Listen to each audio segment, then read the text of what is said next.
I'm really mad at you. I'm on mute.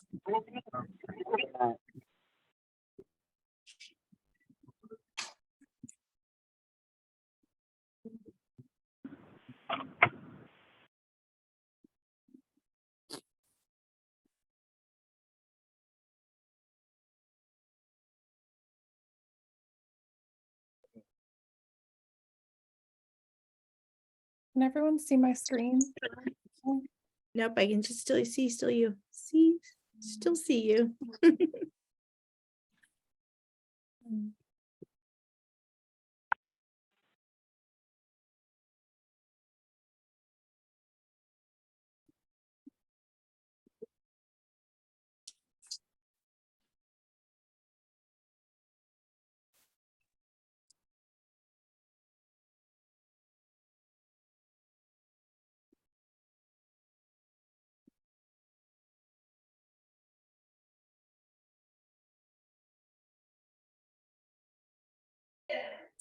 Got it.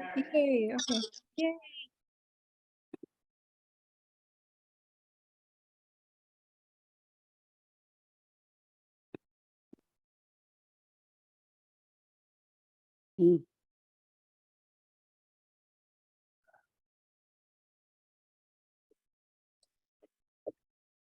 Where did my presentation?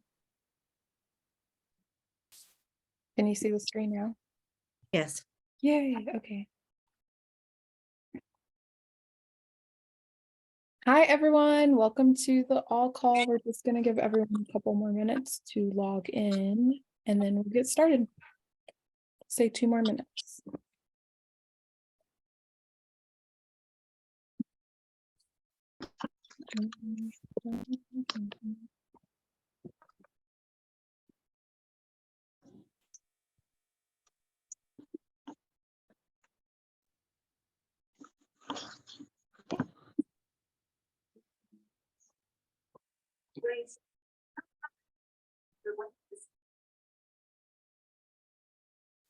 So here it says the white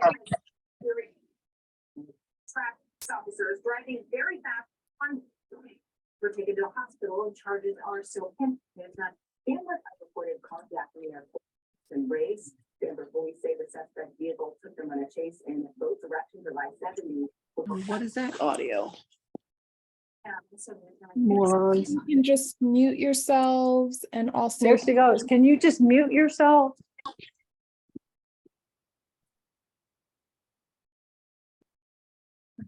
and then change your display name to your name and your base. Sorry for this on the all call. And we will get started.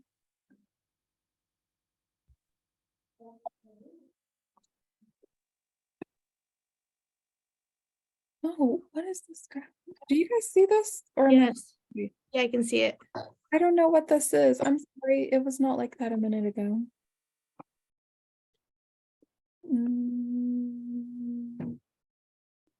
This is why we love when Andrew comes on. Okay.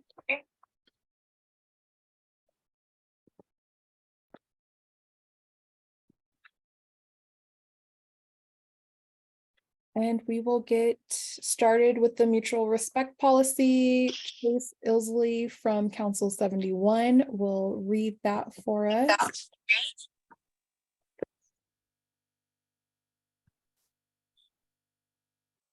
All right, I guess we're going to start with the mutual respect policy.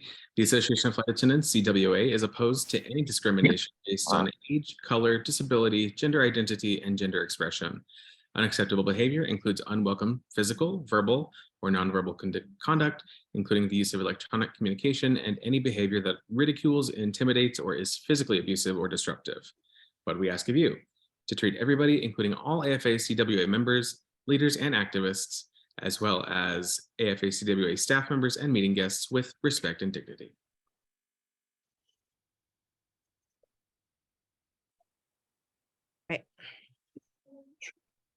Thank you, Chase. We appreciate you.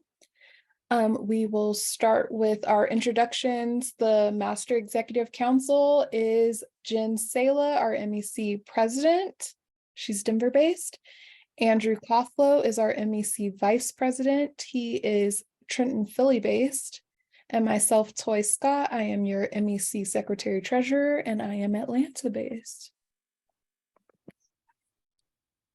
Your voting members of the MEC are your LEC presidents. That is Kathleen O'Brien, Council 71, Denver, Dallas, Jake Roberts, Council 79, Las Vegas, Phoenix, Ronald Bowman, Council 81, Atlanta, Wilmer Wynn, Council 84, Miami, Fort Lauderdale, Michael Rice, Council 85, Trenton, Philly, Brianna Whalen, Council 86, Chicago, and Ethan Clark, Council 87, Orlando, Tampa.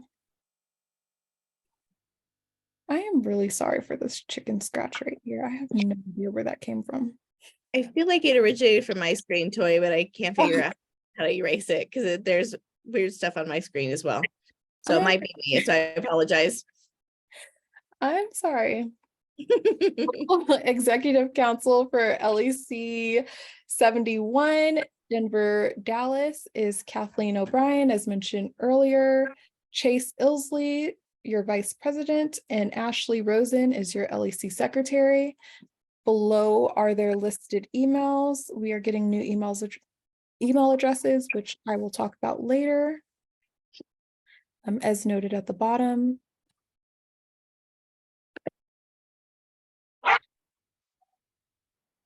Council 79, Las Vegas, Phoenix. Jake Roberts is the LEC president, as noted earlier.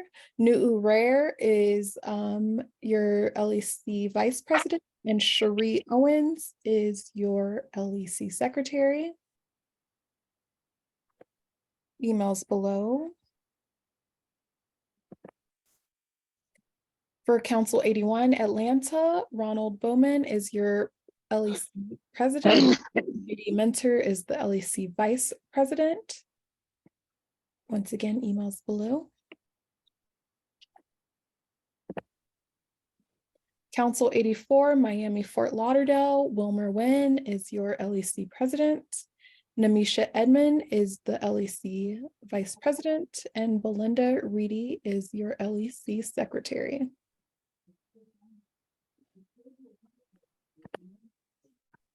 Council 85, Trenton, Philly, Michael Rice, LEC president, Quentin Stroman, LEC vice president, Autumn Cohen Anderson, LEC secretary.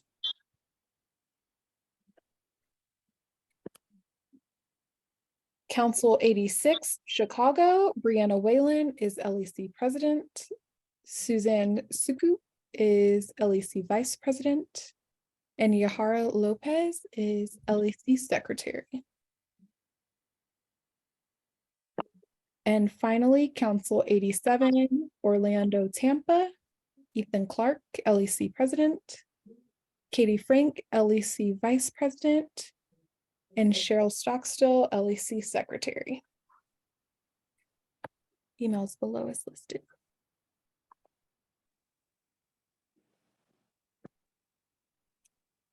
All right, I guess I'm up. Toy, can you see me? Am I on screen?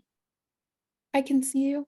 Okay, because my screen is showing something different. So I'm a mess with your computer over here. Sorry about that. All right. So we had our management meeting today, and it was an in-person meeting, which means our representatives were in person at the headquarters. So we had a productive day, especially with grievances today. But I do want to catch you guys up on what we talked about with management. We are still working on better ways for reserves to check in for Ready Reserve. We were looking at technical ways to do it through some of our systems. But CAE is backed up on trying to get the IT side done. So we're looking at other ways to possibly get our reserves, an easy way to check in instead of having to wait on the phone lines that are oftentimes backed up.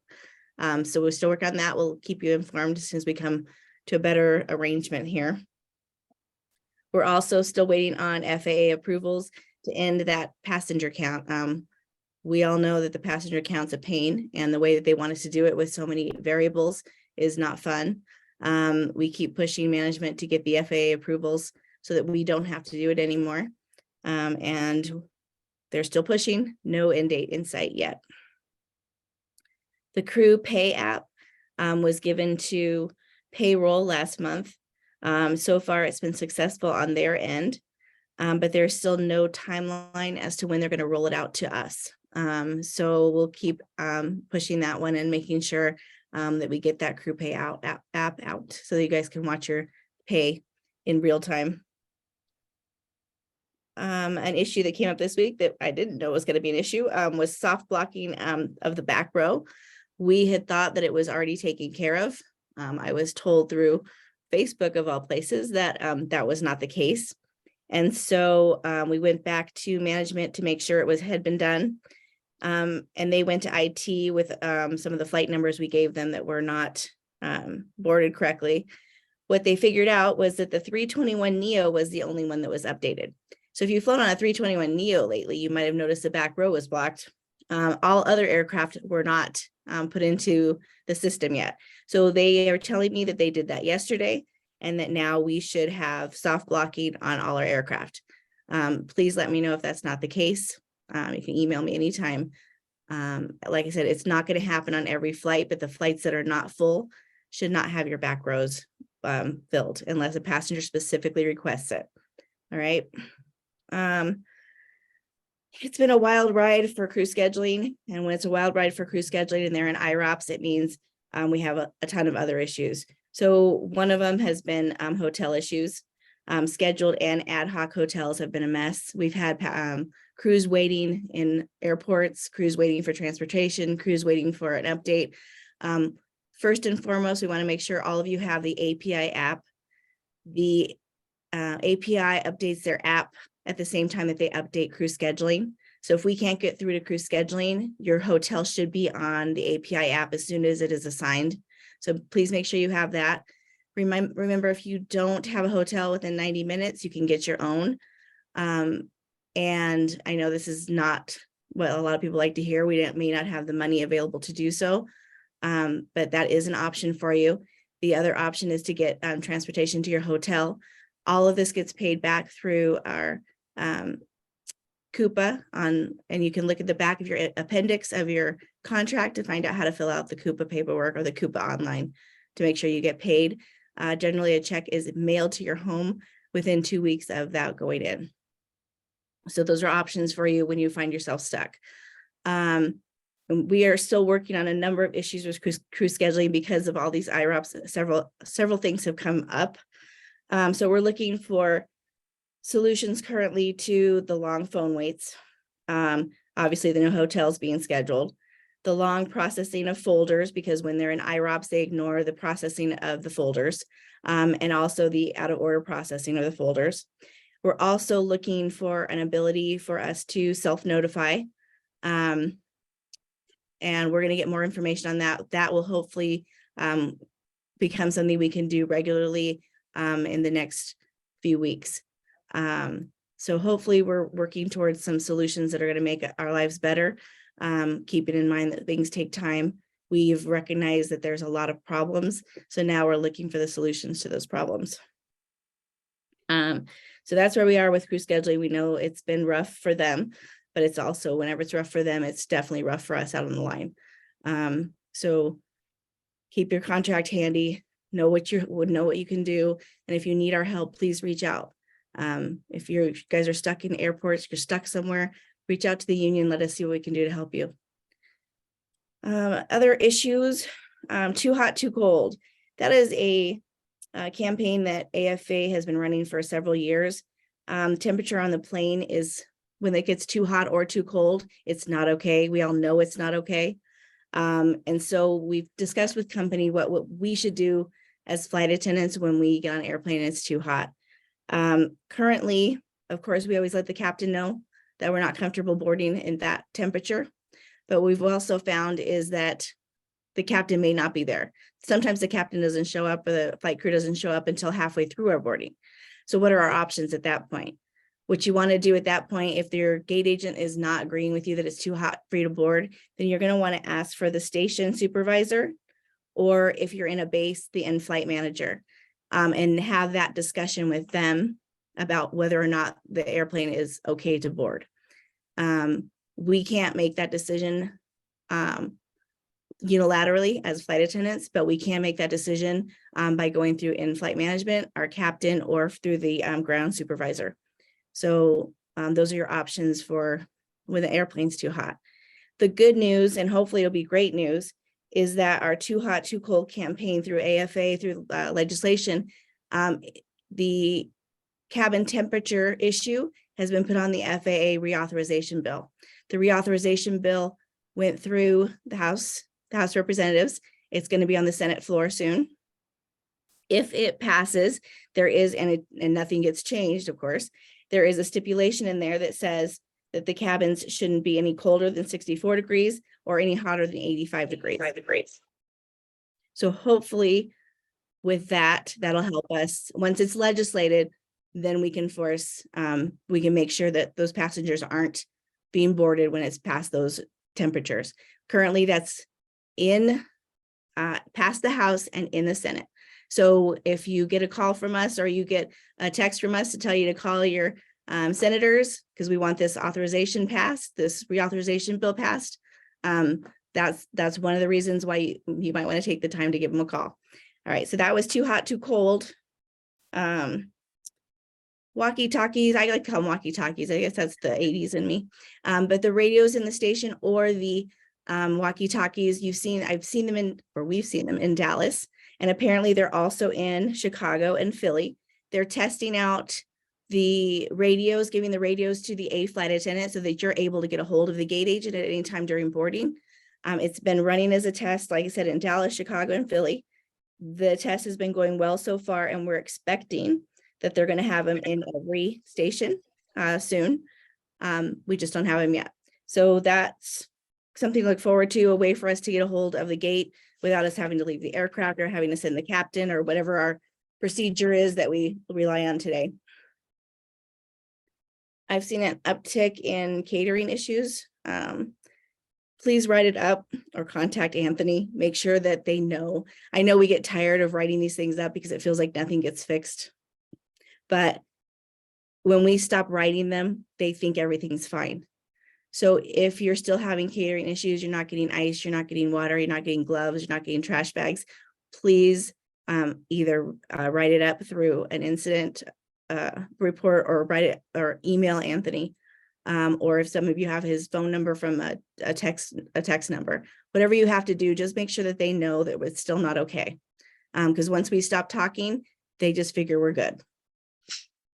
Let's see. Hot topic is always gate agents.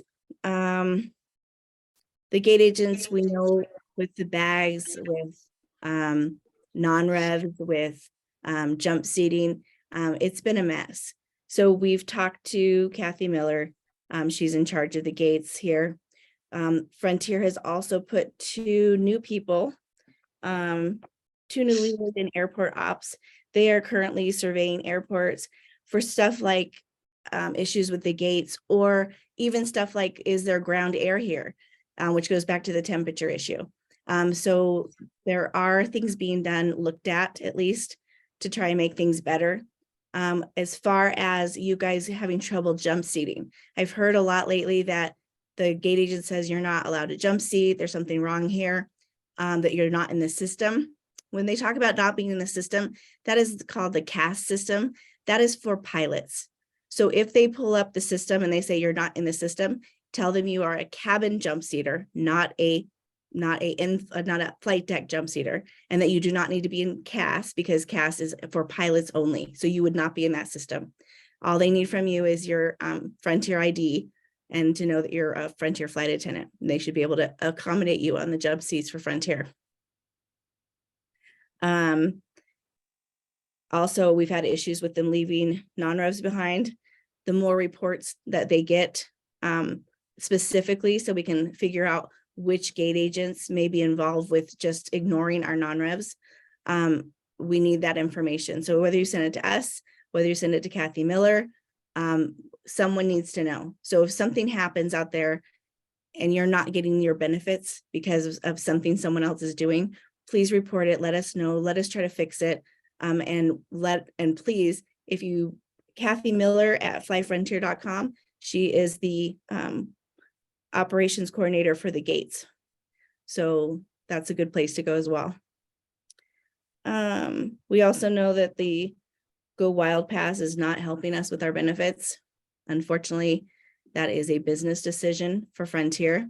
We are looking at trying to figure out ways for us to non-rev within that Go Wild system, because obviously those passes are filling up our planes to capacity or over capacity. So it's knocking into our travel benefits.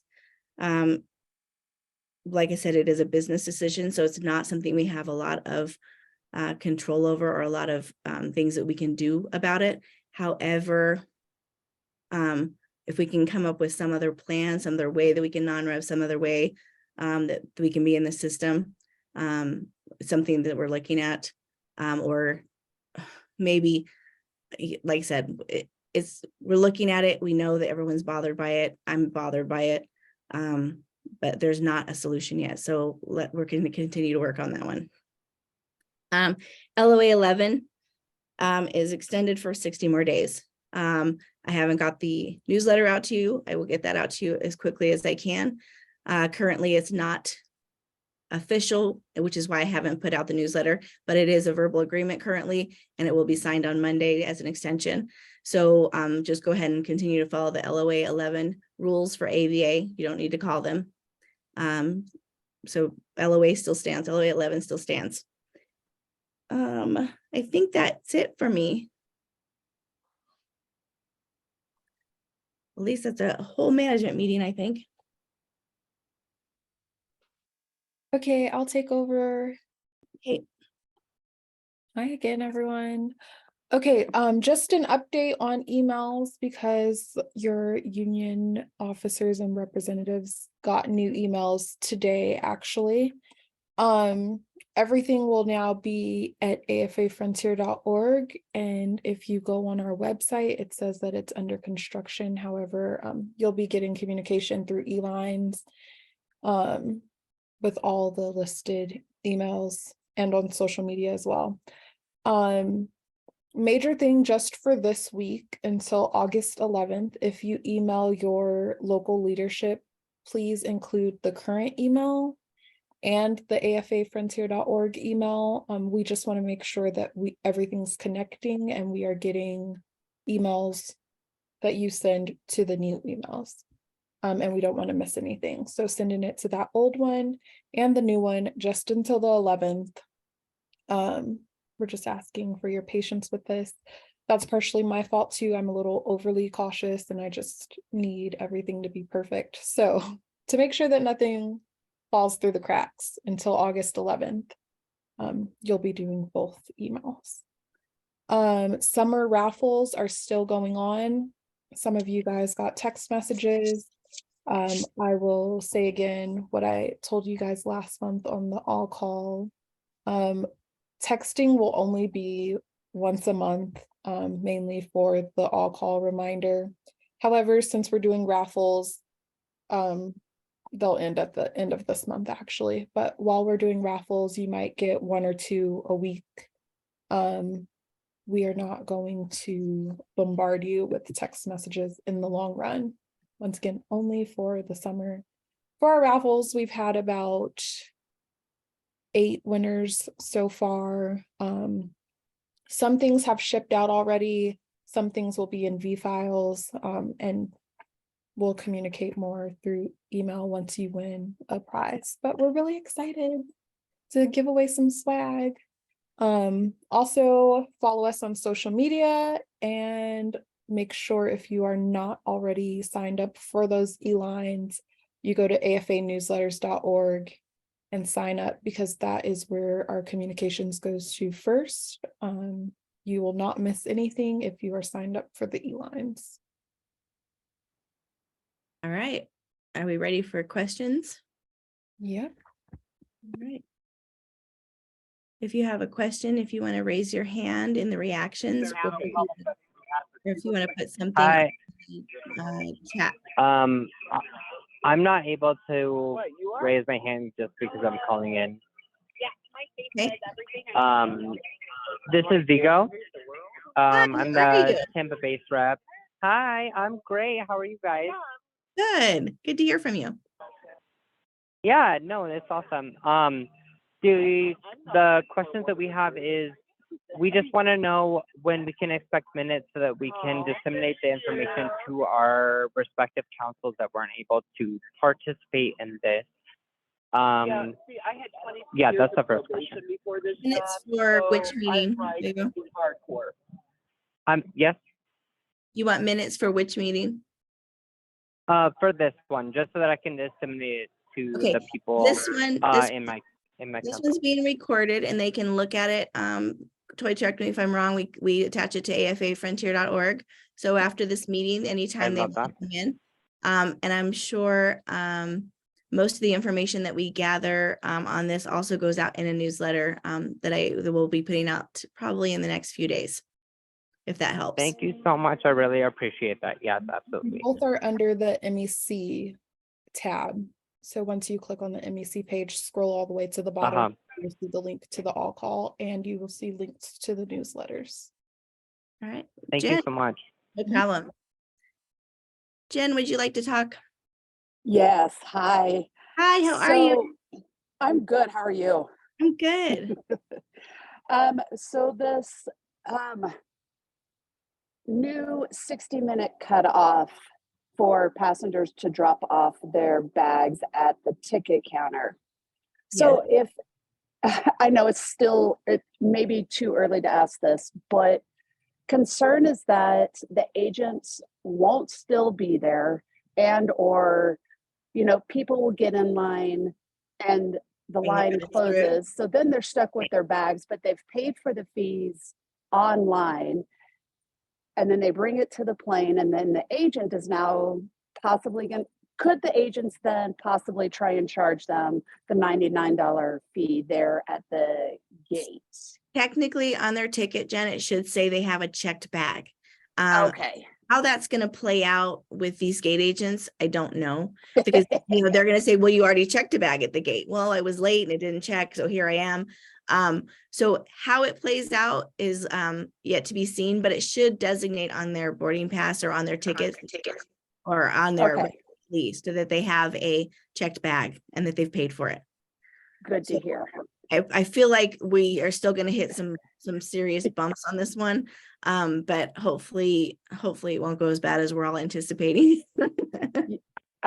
From your mouth to the universe's ears. Right. And then a second thing, and I apologize, this is going to be secondhand, but then I actually saw it. So I flew with someone who picked up a premium trip, and the report time was like 20 minutes away from when she picked it up. And she said she was at home and she was calling scheduling to say, hey, I think there's a mistake. And scheduling called her and said, hey, why aren't you at the airport? It's now report time. And I was like, well, wait, how can that be? Right. And she had her own issues. And I'm like, you need to file a ticket with the union so the union can look into this, blah, blah, blah. Right. Well, then, and I thought that was maybe a fluke.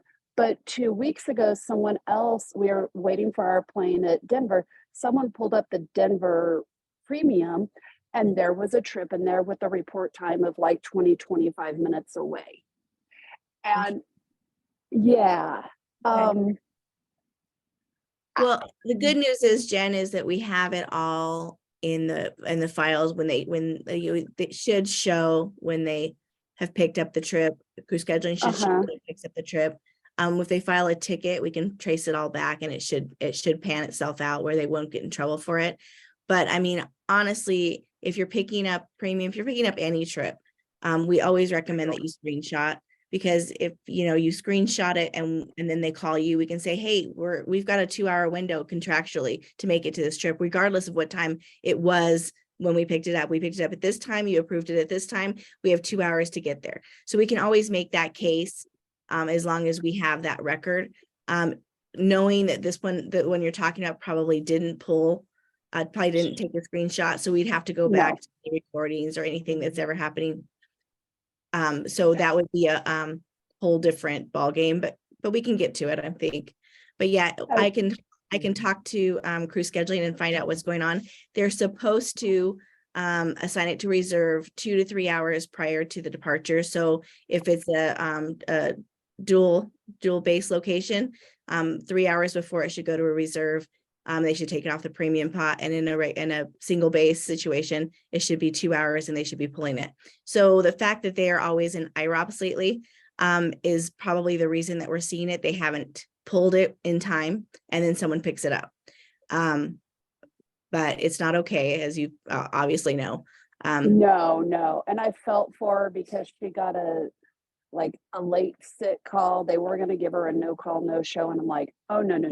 You need to get the union involved. Yeah, absolutely. If you find any other cases, and with all the premium dropping, and anytime we pick up trips, anytime we alter our schedule in some way, take a screenshot. You can always delete it at the end of the month, or as nothing's happened, I'm going to delete all these. But it is always a good idea to just keep a running photo log of your schedule for the month, every time you pick something up, every time you drop something, just so that if something does happen, we have photo evidence that it's not on you, it's on them. But yeah, Jen, just tell her to file a ticket, anyone you talk to like that, and let's see if we can get to the bottom of it. Will do. Thank you. All right. Any more questions?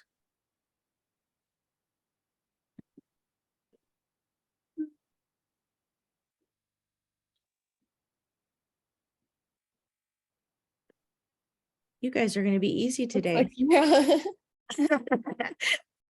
When does that happen? All right. All right, just a reminder that the next all call is September 6th.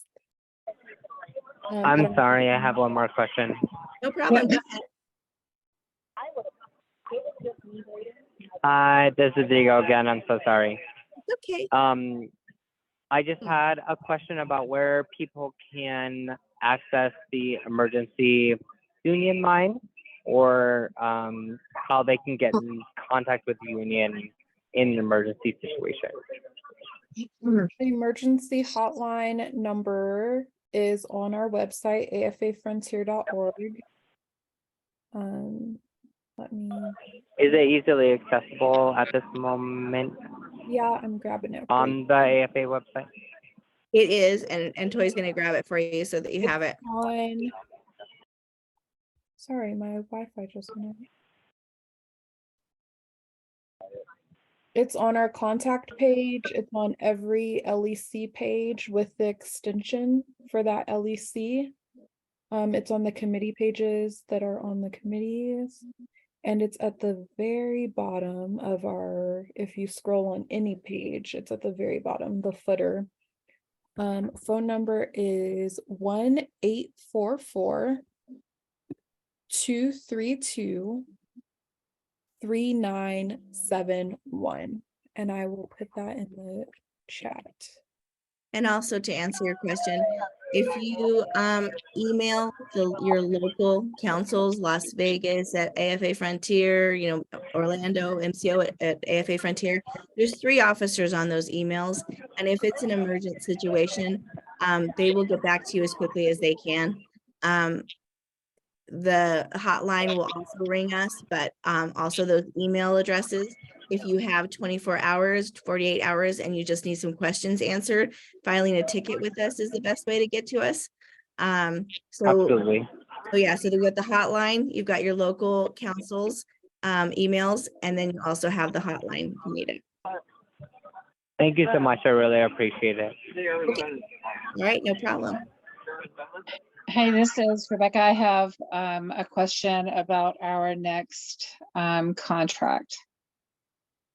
Okay, go with it. Let's Okay, hear I'm it. wondering about our sick leave.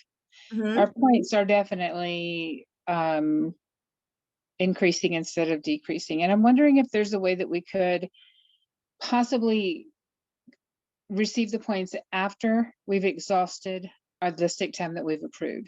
You know, Becca, that is something I have said to the company for as long as I can remember. I've always said, if we have a bank of time, we should be allowed to use it without punishment, period. Right.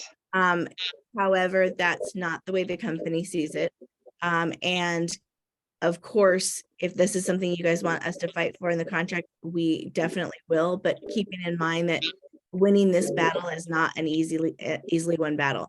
The way that they do our sick time and the way that all airlines in general do sick time and give you points is an industry-wide thing. Now, some of them aren't as severe as Frontiers, but definitely being tardy, being sick, or all that stuff seems to be an industry standard as far as charging people for their time.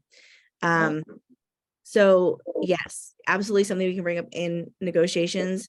How far we can get with it would be just how open the company is and what we would be willing to deal with them on. Like, you know, is there something that they really are ambitious about, and is that something we want to take into consideration? We definitely don't negotiate to give things up. We negotiate to make things better for us.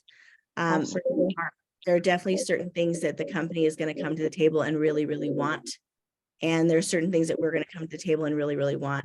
And although it's a poker hand game kind of thing that we play where we don't know exactly what the things that they definitely want and they don't know the things that we definitely want, it's still that back and forth where we kind of, if we know we can't just get it from them, then what can we, you know, maneuver around to make it happen?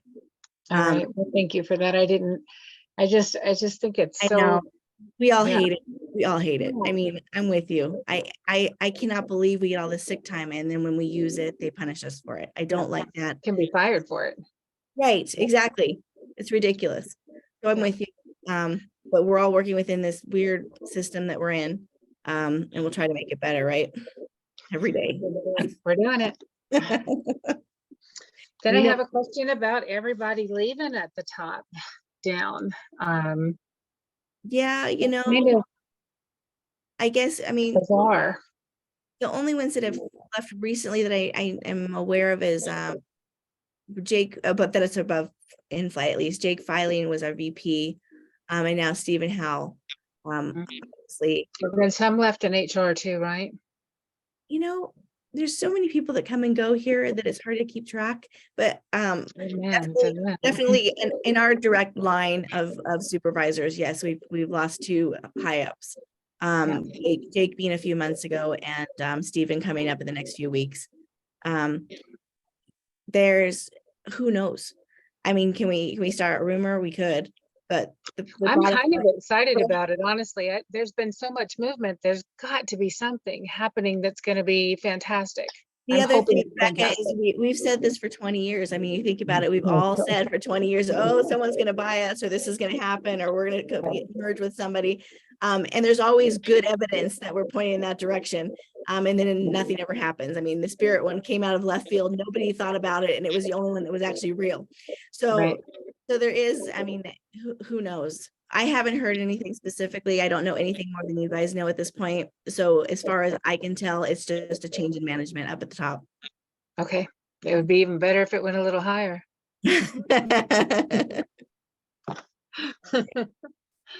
Any more questions, you guys? Becky, you good? Thank you. Thank you Okay. so much, Jen. You're welcome. Perfect. Next all call is September 6th at 1800 Eastern time. We now have a reoccurring link. So that link that is on afafrontier.org on our homepage will be the standing link. Or if you save the link that you clicked on today, every month, first Wednesday of the month at 1800 Eastern. All right. Well, thanks everybody for joining us. We everyone. appreciate it. Have a good week, the rest of the week. Thank you. Thank you. Bye now. Bye. Bye.